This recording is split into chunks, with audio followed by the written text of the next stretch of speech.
मंडळी, आपले गुलाबजामुन तयार झाले आहे।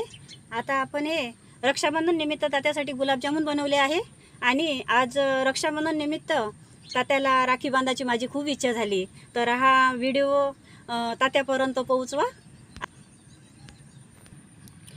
मंडळी, तात्याला राखी बांधायची माझी खूप इच्छा झाली, तर चॅनलला सबस्क्राईब करा, तात्यापर्यंत माझा आवाज पोहोचवा आणि चॅनल आवडलं असेल तर लाईक करा, सबस्क्राईब करा आणि तात्यापर्यंत माझा व्हिडिओ पोहोचवा।